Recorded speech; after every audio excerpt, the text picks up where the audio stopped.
You know, you'd have or people that made no sense, you know. Yeah. Turning trash into treasures. What could be better? We'd have a juggler on. And he'd somehow make it all make sense. Yeah, presidents. We'll make the sense out of this too. Right there? Yes, sir. Let's have some fun. All right, listen, I hope that's the skinny camera. That's the skinny cam. That's it. He I can only suck it in for so long.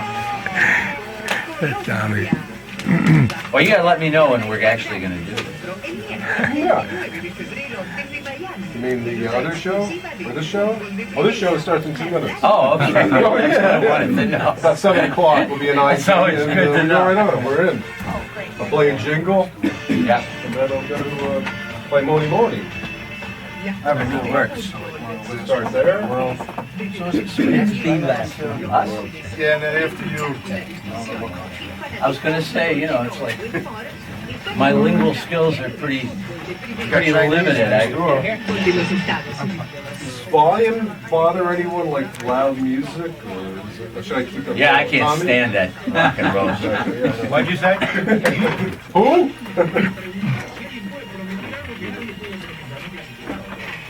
So once it gets past La Bamba and Fourth Floor, I'm in big trouble. Gene Cornish wants to come. We're going to have him on next month. Gene's a good buddy of mine. Maybe we can have him with Tommy on. He's coming to my house Sunday. I'd like to have them both together, but when you come back maybe at the end of the summer, have both years.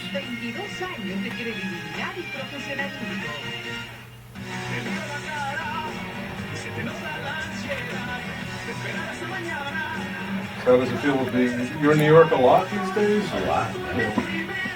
Well, we're doing you know, we're going to be doing the show and the movie afterwards. So. We end up in the city a couple times. Too bad you couldn't get the bitter end of that. I love that CD over there. That video. The sound on the CD was the best sound I ever heard of any record. Right, Jeff? The sound on that? The video was so hard to find. Buy it through Europe. When's that show going to be out? Like next year?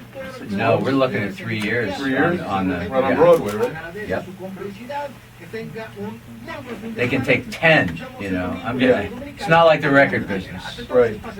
You write the song, you go in and make the record. Different, a little more complex. Not much, but a little bit. Joe Franklin goes to the Broadway show, right? Yeah. Every other day. Every other day. Yeah, he said he wants you to be on his show. Hi, Brad, come on in. Brad's my friend Brad. Meet Tommy James. Brad Willinger. Good to see. How are you? He's my rock historian. He Oh, goes really? he does all the concert reviews and stuff. Is there a fan in here by any chance? I don't know if we have a fan, but if you could open that door, that would be great. I mean, it's America. We're going to end up all suffocating. That's right. CO2 levels are going to get pretty. Patterson and worldwide from New York City at www.wpat930am.com. Listen. WPAT. The following program is presented by its producer, host, and sponsors. Teddy Smith with Bob O'Brien. Oh, yeah! Who? Who was that? Tommy James, huh? And WPAT New York.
with great pleasure to introduce one of the greatest rock and roll singers of all time.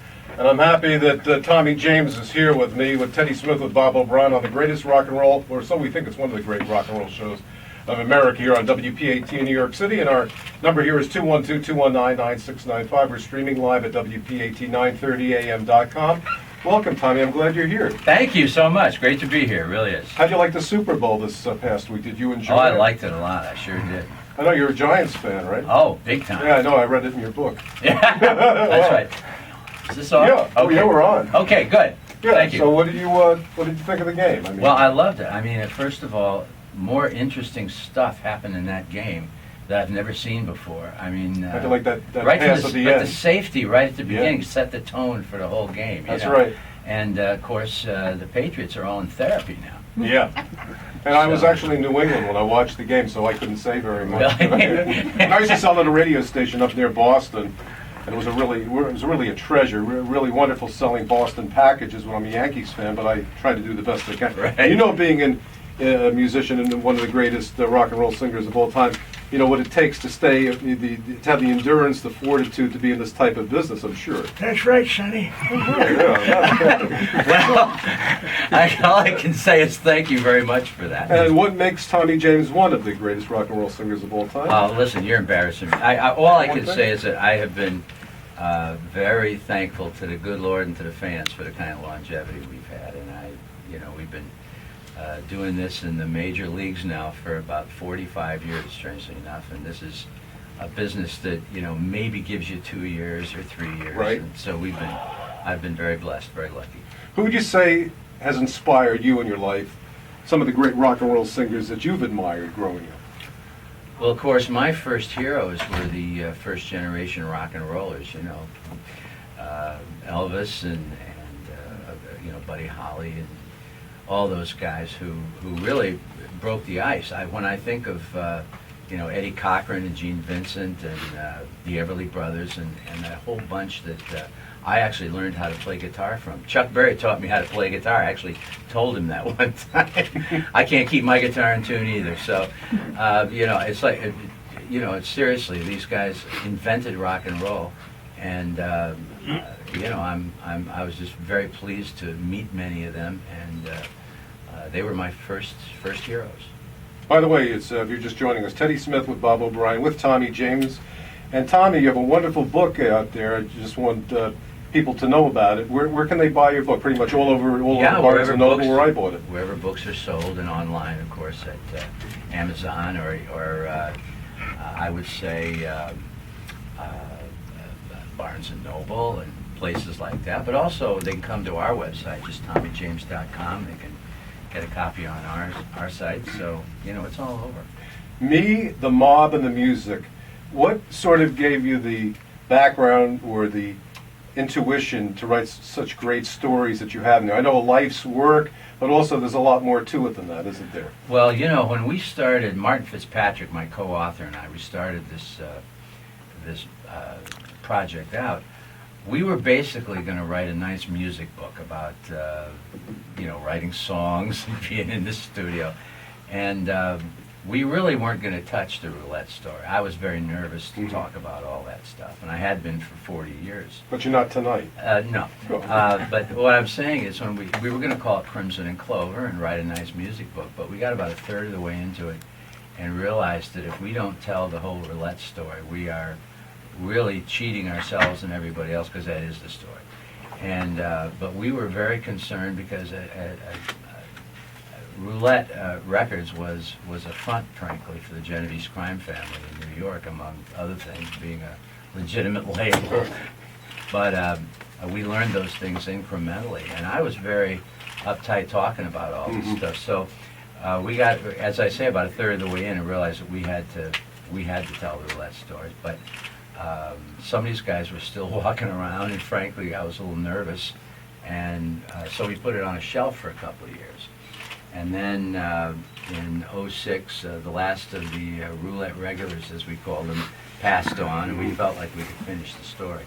And we did, and it took us another 3 years to really get everything right. We wanted to really get everybody accurately. and not go overboard or anything, just tell it like it happened.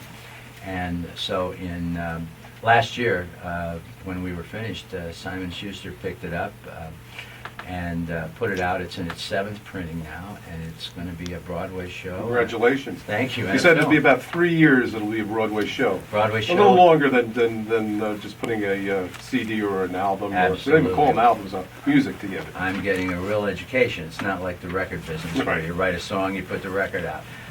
This is every person that's on the team is a separate negotiation, and then a film will be produced after the after the play.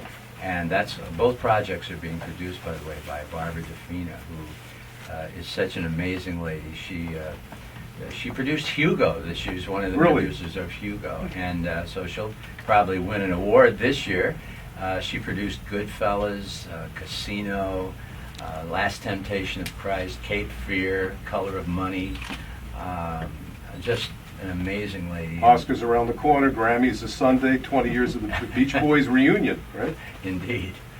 And so we're just really excited about all this coming together, and how ironic that probably the biggest project in my life is going to be the rehashing of this whole story. Well, Tommy, you seemed like, when I read the book, like a real down-to-earth guy. You grew up in the Midwest.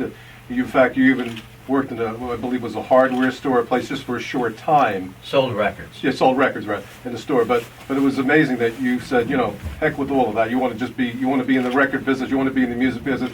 The parts of the ups and downs of life that you've gone through, some depression. So why don't you tell us a little bit, growing up, a little bit about that history? Sure. Well, I'm from a little town in Michigan called Niles, and I grew up pretty much like everybody else, except I had a band when I was 12 years old, a cover band called the Tornadoes, and we played VFW halls and American Legions and wherever we could. Excuse me. And I had a job after school in a record shop where I got to know the trade papers and so forth and could promote my band. And finally,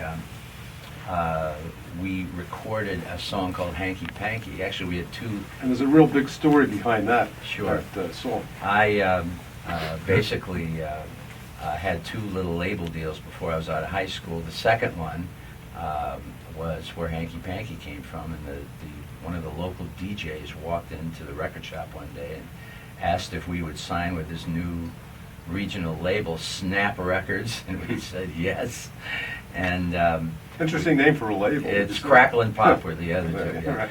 So we basically, I'd heard this song Hanky Panky by another group, and how nuts everybody was when they heard it. And, just the reaction from the crowd. And so I said this has to be one of our first single. Actually, it ended up being our second, but we recorded 4 songs for Jack Douglas was his name. When Hanky Panky came out in 1964, it was just regionally, of course, and was a okay regional record. But before that song came out, you were definitely singing it in the 50s. Pardon me? Before the song actually was released, you were actually singing that song. Well, we had done it for about a year, actually, just to get the reading on it. And finally, in '64, when it came out, it died real quick. We had no distribution, and so we kind of forgot about the record. And a year later, I graduated, and I took my band on the road in 1965 and early '66. We played clubs up through the Midwest. And finally, in the spring of 1966, we were playing a little joint in Janesville, Wisconsin, and the IRS came in and shut the guy down for not paying his taxes. Whoops!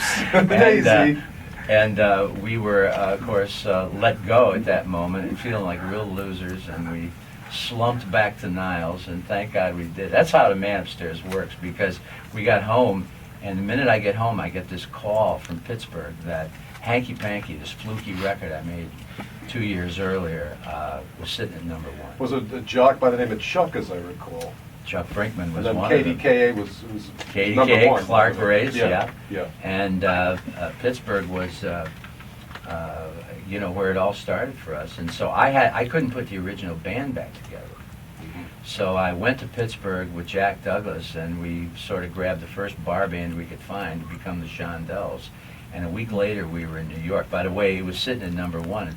They bootlegged it, sold 80,000 of them in 10 days. It's one of those only in America stories, And it's a great story, though, because you just don't know what can happen in your life. And Oh, that that's sort true. of turned your career. It started It everything. started moving everything, that record. Absolutely. And a week later, we were in New York to sell the record to a major. And so we get to New York, and we get a yes from everybody. It was just great. And this had been about April of '66. And so we figure we're going to be on Sony, one of the corporate labels. At that time, it was Columbia or RCA. They said yes, and so did Kamasutra. You remember Kamasutra? Oh, sure. And so the last place we took the record to was Roulette, and kind of an afterthought. And so the next day, about 9 a.m., first of all, I go to sleep feeling wonderful that night. I get up about 9 o'clock, and the phone starts ringing, and it's all the labels that had said yes the day before suddenly, mysteriously, are saying, Tom, listen, we got a pass. I said, what do you mean we got a pass? I thought we had a deal. And finally, Jerry Wexler at Atlantic leveled with us and told us the truth, that Morris Levy, the head of Roulette Records, had called up all the other labels and said, this is my record. And soon your Back trip off. to New York. On 7th Avenue and Broadway. That's how we ended up on Roulette Records. Live at the bitter end. But anyway, we have a song to play just for you right here on WPAT. Why don't you listen to Teddy Smith with Bob O'Brien and Tommy James.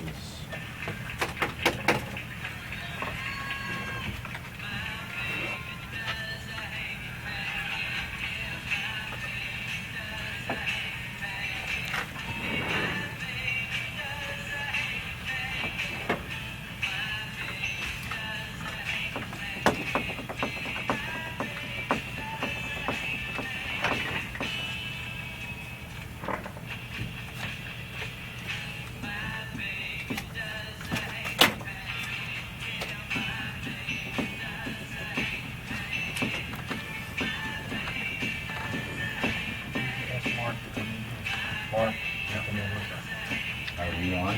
Yeah. We're not now.